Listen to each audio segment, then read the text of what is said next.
So today I'm finishing my reaction to Jeremy Clarkson's The Greatest Raid of All, which is by North One. However, because that version had a lot of copyright issues, I'm actually going to react to the full version on the Timeline channel. Let's get to it. So as the Commandos gathered here in Falmouth in Cornwall, ready to join the Campbelltown and the little boats that were anchored out there in the bay, Lord Mountbatten gathered them all together, and very unusually, he said to them that any man who wanted to step down could walk away without a stain on his character. Not one. Not one of them did.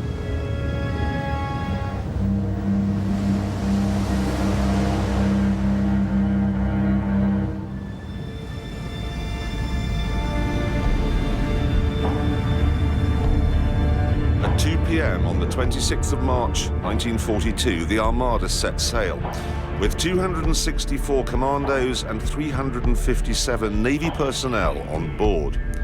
That's a total of 621 men.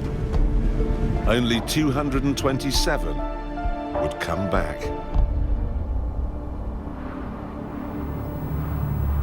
I had just enough light to read a book that I was reading, and I just concentrated on reading this book.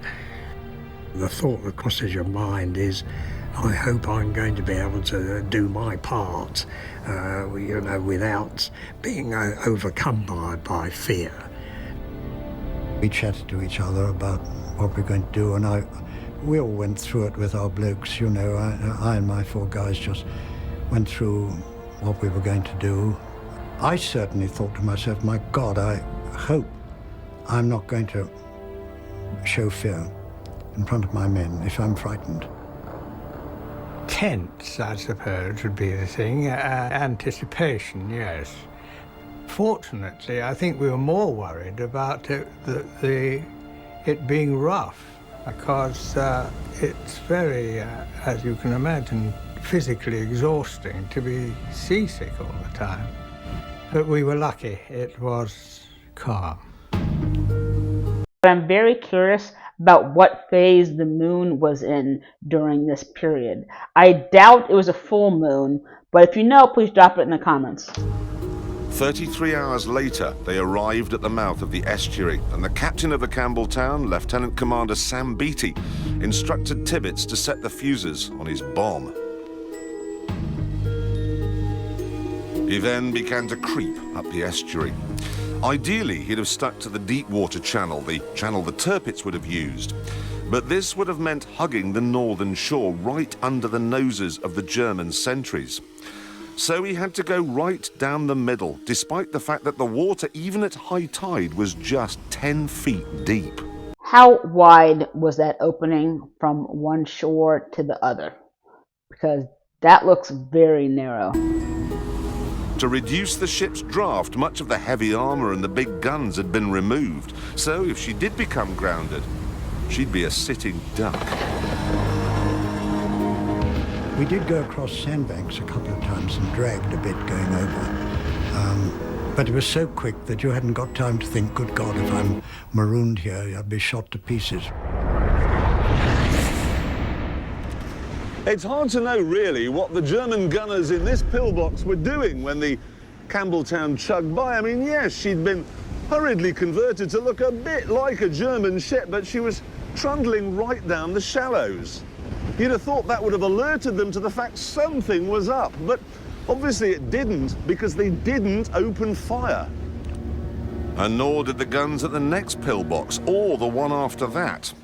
But then things started to go wrong. The RAF had finally agreed to stage a bombing raid, but the pilots had been told not to bomb if there was cloud cover in case they hit French civilians. Unfortunately, it was cloudy, and they hadn't been told what to do instead. So they just flew around, alerting the Germans to the fact that something was up. Their flak guns turned very easily down onto the surface of the river, plus their searchlights. With the Germans now suspicious, the Campbelltown's Heath Robinson modifications and fake German flag wouldn't fool them for long. And sure enough, they were soon challenged by a signal from the shore. But the British had a trick up their sleeves. We found the German code books, naval code books, and the Germans didn't know we had them. And so we had the up-to-date passwords and countersigns, and we were using them, much to the consternation of the German signalman who was flashing signals asking who we were. And we were flashing back the right answers. We're a friendly force coming in for the night. We've got a damaged ship or something like this, you see, and putting them off. Twice the Germans opened fire, but each time they were silenced by reassuring signals coming from the Campbelltown. This meant the ships could get nearer and nearer to the target.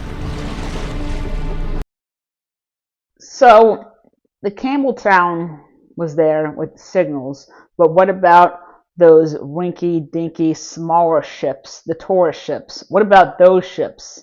Because they were there also trying to deliver some of the commandos, so were they also being fired upon? Actually, though, the Germans realised that, yes, unbelievably, it really was a British raiding party sailing right through their front door. They managed to get to this point here, just 2,000 yards from the dock gates, which are kind of just round the headland. Maybe you can see it just over there. And all hell broke loose.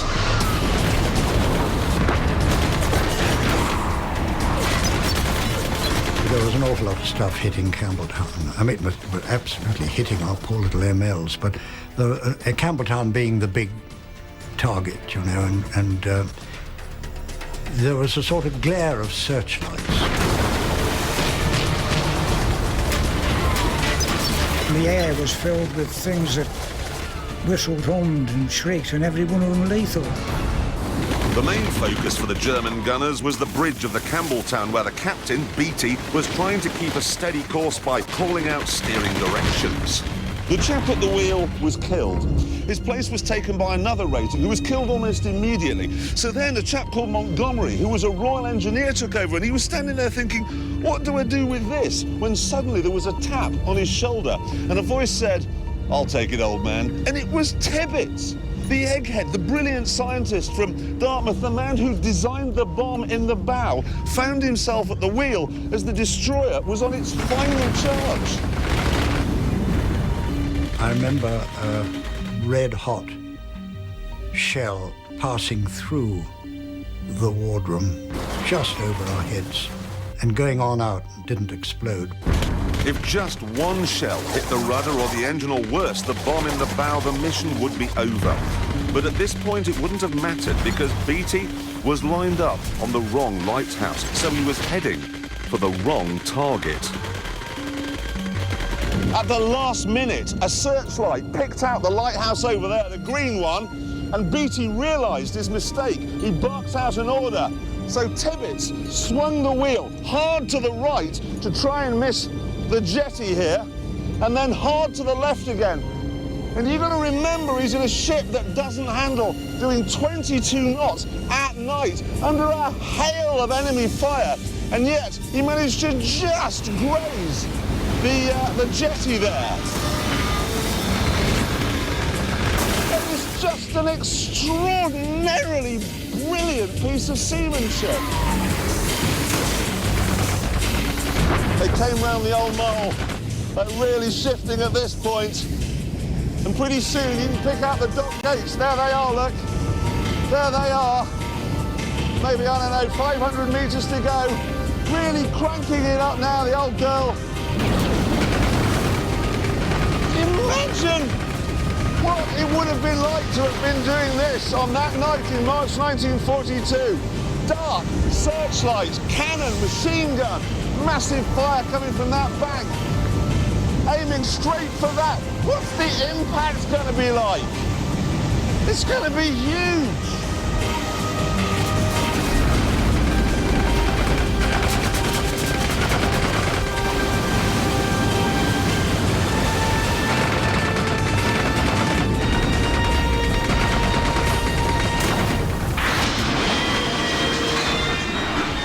ship reared up, putting Tirpitz's 4-ton bomb right over the gate. And despite the firestorm, Beatty turned to his men and said, well, there we are. 4 minutes late. Oh, gosh. Oh, jeez. Wow. I don't even know why I'm emotional.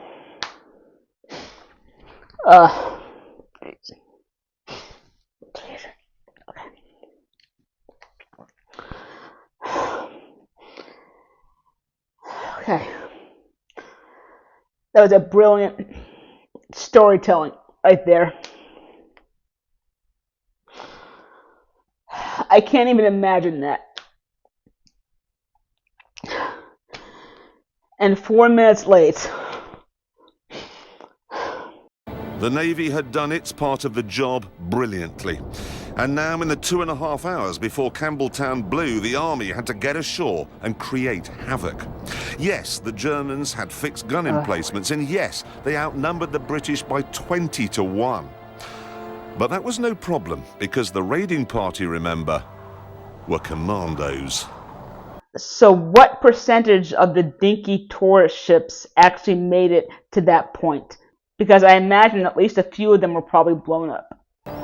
They may have been picked for their intelligence and free thinking, but my God, they were tough.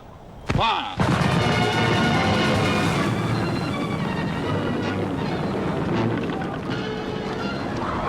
The backbone of their training was speed marching, and each commando unit would compete to see who could go the furthest in the shortest time. One group went 63 miles in 19 hours. Another marched 53 miles from Harlech to the top of Mount Snowdon and then down again in 17.5 hours. And remember, they did this while carrying 60-pound packs on their backs.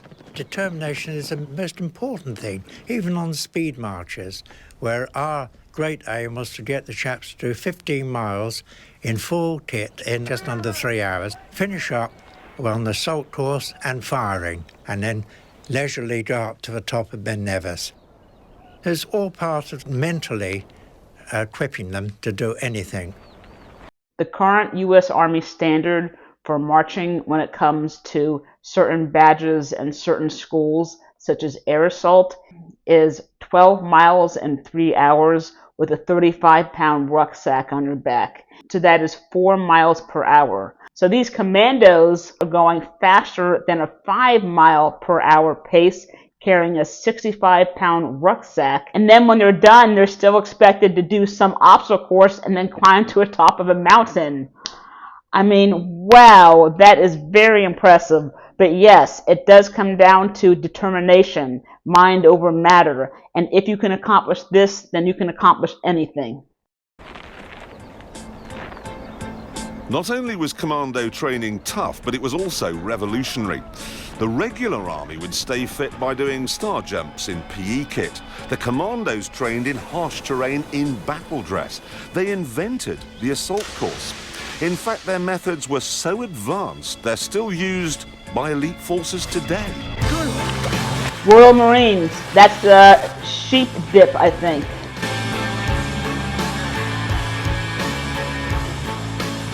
A determination, doing things which you thought you couldn't possibly do, like on the Tarzan course, on a rope bridge or the death line. And don't forget, the chaps and commandos weren't super men. They were ordinary chaps from all walks of life, but they were trained well, trained to get the edge. I think those were the paras jumping onto the net.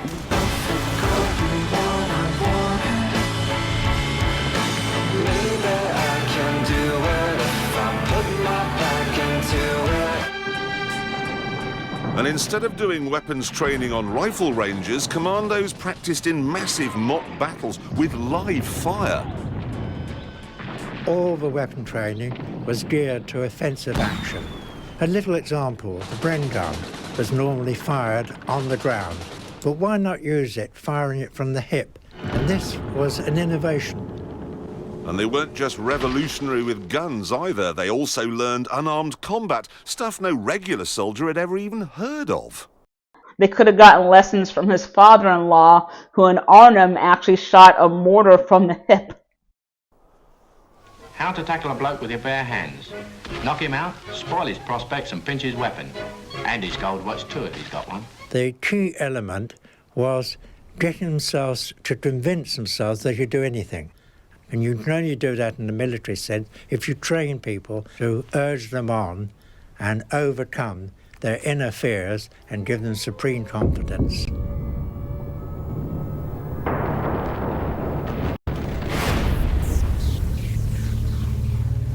Back in Saint-Nazaire, the commando raiding party would need all that confidence just to get ashore.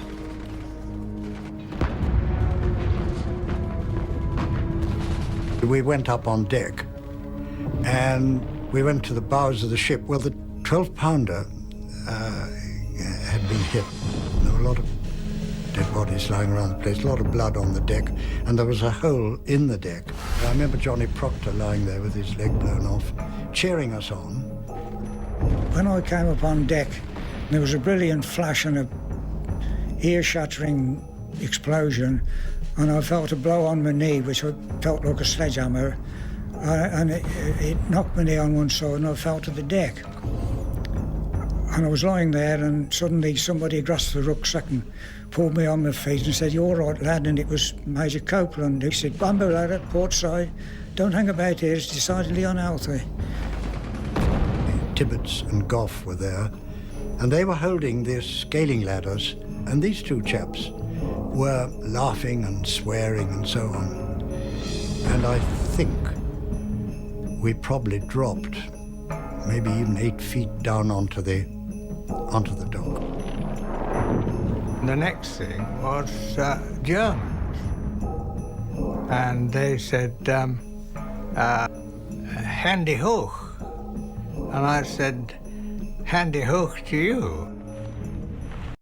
I may have spent 6 years stationed in Germany, but I have no clue what that translates to.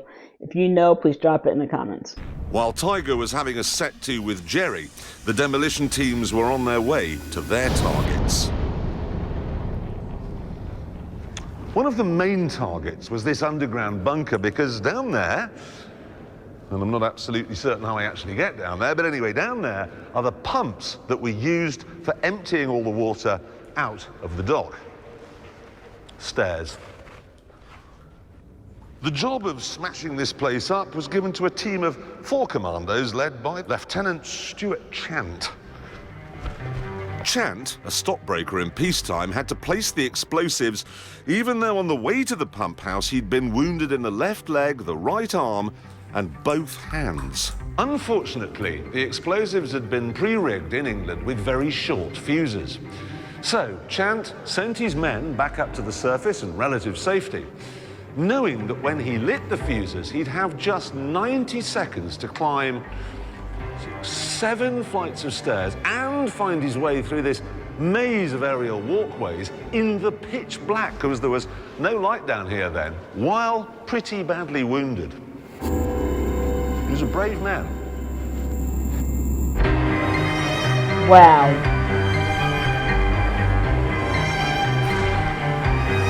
I couldn't even imagine that.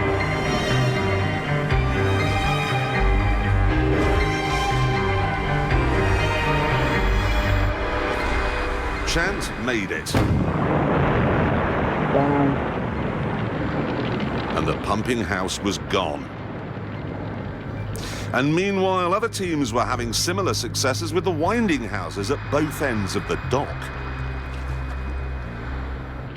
I went up to my colonel and saluted him and said, "So we've blown up the northern winding house." And he said, "Well done, old boy." So I said, "I'm now ready to go back to England, sir." At 2:30 in the morning, the surviving commandos came here, where they'd arranged to meet the small boats that would take them home. They were pleased as punch with the way things had gone. Quick interruption. Is it normal during this time period for a British soldier to salute in a war zone? Because in the U.S. military, we're taught never to do that. But the elation was short-lived because the scene that greeted them out in the estuary was truly horrific. Almost all of the wooden MLs with their exposed fuel tanks had been blown to smithereens. According to witnesses, the whole estuary was on fire. Chaps were drowning, there were pools of burning fuel on the water. You had to kick with your feet like mad to try and steer the raft away from the flames, and it was an absolute inferno. So the Campbelltown landed, and I imagine that some of the wooden boats also made it to the dock. So then did those wooden boats then turn around and make their way to the jetty so they could pick up the Commandos when they were done? Or what happened to them exactly? And what happened to the surviving sailors that were on the Campbelltown? There was a sort of sea of black. You could see sort of sinking boats and hear shots coming from the river and so on. And then very quickly, the colonel said, it was obvious that there was no transport home. So he said, right, we'll fight our way out of the town and we'll split up into small groups and make our way severally across the Spanish border. I thought, that's a bit of a tall order. Spain was a daunting 350 miles away. But even before they could set off, they'd have to fight their way out of Saint Nazaire itself. So that's 5,000 Germans who by this stage were awake, alert and organised, against fewer than 120 Brits, half of whom were wounded. If you're street fighting, you must secure any crossing. Tiger Watson came round this corner, found himself face to face with a German sniper. Ran forward, saw him lean forward, pressed the trigger of my Thompson submachine gun, and typically Watson, the magazine was empty. Click, click. Unfortunately, his magazine wasn't empty, and his shot broke my arm and bowled me over. A party of Germans ran up to him, and one of them actually used the cliched expression, "For you, the war is over." And I thought, well, it'll have to, escape eventually, but don't feel quite up to it at the moment. I knew, I was almost certain I'd be killed because there was a watch point, a tower, and I had to go past it. The Germans must have seen me, and I knew they'd fire, and they did, but they hit me in the back and the arm and the leg. Chant, the stockbroker who'd blown up the pumping house, made it to this point when a machine gun bullet fired from the top of the U-boat pens over there took his knee joint out. He was no longer able to walk, so he was captured as well. The Commandos realised that they were trapped on an island and that the only way off it and into the town was across this bridge, which was guarded by what must have seemed like half the German army. By the time they got here, there were only 80 of them left, but plainly, they still had some fighting spirit left because they just formed themselves into a sort of great big mass and charged. I know I keep on asking about the sailors. I'm just curious. Were any of the sailors actually with them? Captain Roy now led the assault across the bridge. Streams of bullets hitting those girders, ricocheting off the roadway. Machine guns, pom-poms, rifles. It was like a damn good November the 5th, only more so. Bit by bit, the commando numbers were whittled down until the remaining men, low on ammo, went to ground in the town. Corin Purdon ended up in a cellar. We suddenly heard all this shouting outside, and then the door burst open, and there were Germans standing there with their coal scuttle helmets and their weapons, looking terribly tense. Frankly, if I'd been there, I'd have chucked a couple of hand grenades down and finished us off, but they didn't. And the colonel, who had his pipe in his mouth, just sort of walked up the steps and said, well, we've done what we came to do, that's that.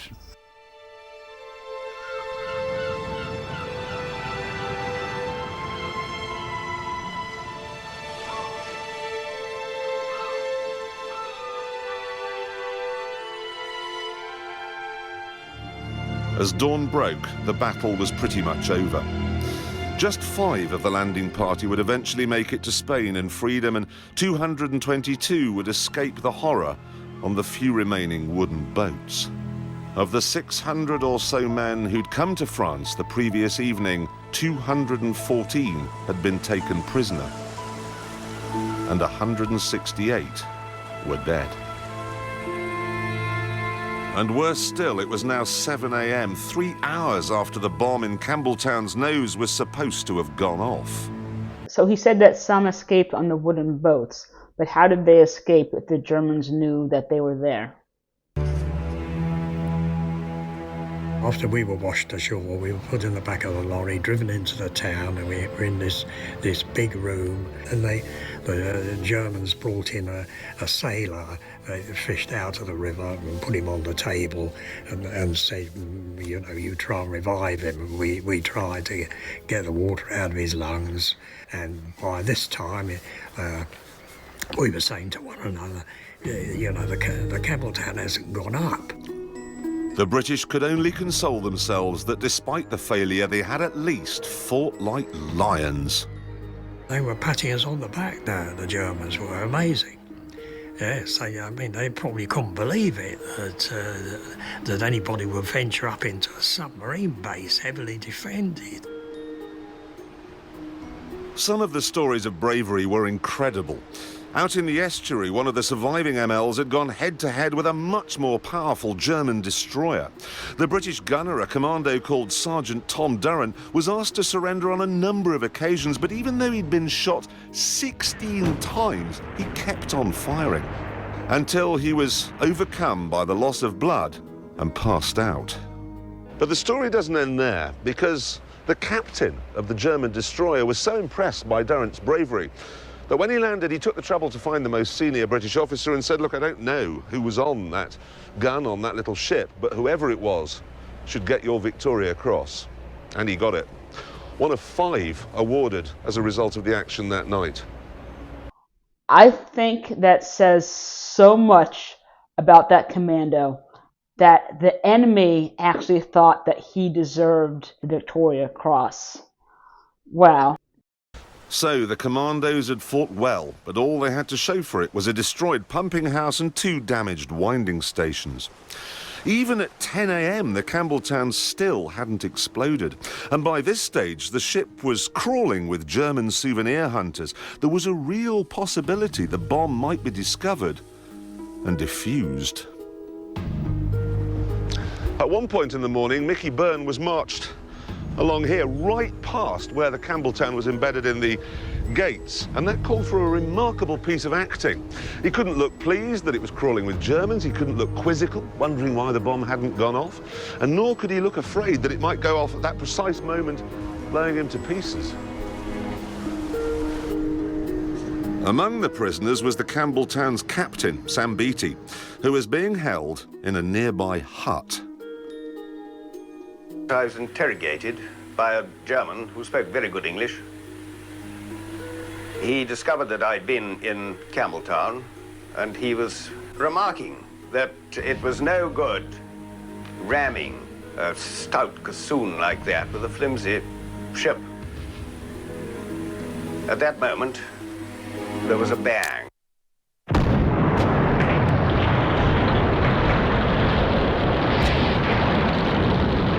The blast wrecked the gate. Thousands of gallons of water roared in, taking what remained of the British ship with it. And the German souvenir hunters? They found bits of them on the roof of the U-boat pens 400 yards away. A German petty officer rushed into the room where we were lying, saying, "We're going to shoot you all, we're going to kill you all." We just were so sort of exhausted and everything else that we were delighted that the explosion had occurred, and just said, please don't shout, just get on with it. Hitler was so incensed that he later issued his infamous order that in future all captured commandos would be executed as spies. Small wonder Damage to the Normandy dock was so comprehensive that it was not repaired until 1947, 2 years after the war was over. As a result, Tirpitz was denied a home base in the Atlantic, and as a result of that, she was forced to spend most of the war in a fjord in Norway. She was finally destroyed by RAF bombers in 1944, and incredibly, this mighty battleship, the pride of the German Navy, went to the bottom, having never sunk so much as a fishing boat. The same couldn't be said about her sister ship, the Bismarck. Before the Royal Navy sunk that ship, it definitely did do some damage. Smoke of giant explosions, the Tirpitz capsizes and sinks. The price for rendering this great ship impotent had been high. 168 British dead, around 400 Germans and 16 French, shot by mistake by SS troops.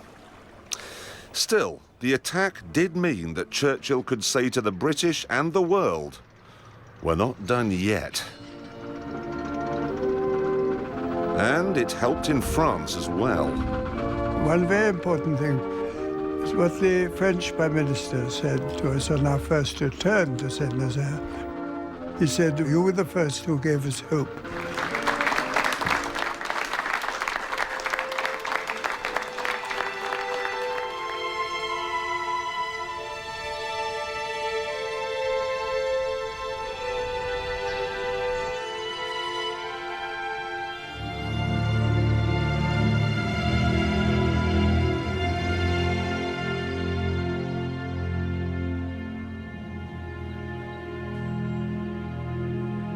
And what of the men, the commandos and the sailors who brought them on this, the greatest raid of all?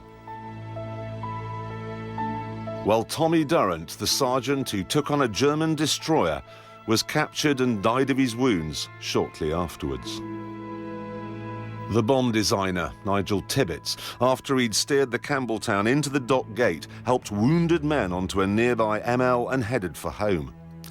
But his little boat was hit by machine gun fire, and, as his wife had predicted, he was killed.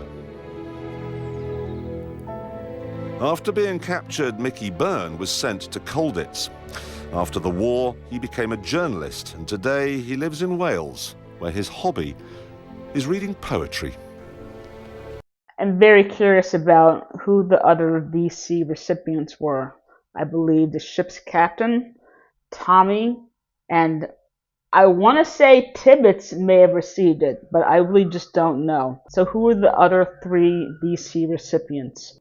And he mentioned Colditz, which actually was a castle that housed Allied POWs that were considered to be problem children. 2-time VC recipient Charles Upham from New Zealand was also at that same castle. And I'll link a video on him either down below or at the end of this.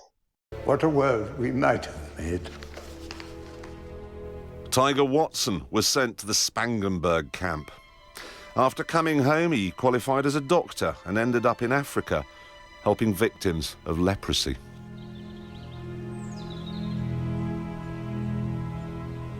I can't imagine all my senses being so alert. You know, every sense of hearing and looking and your heart pumping. Well, certainly will be the most exciting thing of my life. It made you feel that you could stand up to the test. I think that was a relief to know that one didn't fall apart. I'm sure the youth of today would do the same as we did. I'm sure they would. I think that somehow or other it's such a strange thing that phlegmatic British do this sort of thing, and I could see us doing it again. But I'm always reminded when I think about this, and it was after the war, I came across a quotation by Mark Twain, who said that courage is recognising fear. Courage is conquering fear. And that's absolutely true. Couldn't be truer. Yes, you were afraid, but you couldn't afford to be. carrot. Today, the great moments of military history are marked with imposing monuments, and their anniversary is honoured with much pomp and ceremony. But to find a memorial to the greatest raid of all, you have to go to a car park in Falmouth, in Cornwall. It's just a rock propped up against some railings, and it seems rather small.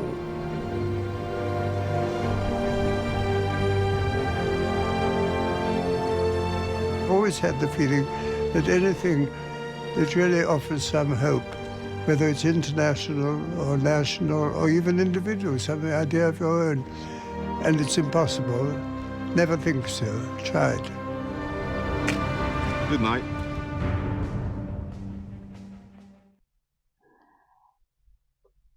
I don't know about you guys, but I think I'm all cried out. That was a fantastic piece of storytelling by Clarkson, especially the part when the ship actually rammed the gate. I mean, that was just unbelievable. But what they did, this whole suicide mission, is just beyond belief. And the fact that there were any survivors is a miracle. I'm just awestruck by this whole story. If they tried to make a movie about this, I don't think there is any way that they could do justice to the full story. And even if they did, it would have to be toned down, just like they did with Hacksaw Ridge, because it's hard to believe even half of what they actually did. The character of those men, again, this is why they're the greatest generation and why we owe them everything. My utmost respect to them. If you do want to watch Jeremy Clarkson's Victoria Cross video, I'll put it right here. And this playlist right here is going to talk about some of the stories of the Victoria Cross as well as the Medal of Honor. Thanks for watching. If you do want to help the channel out, I could always use a like, sub, share, comment, or thanks.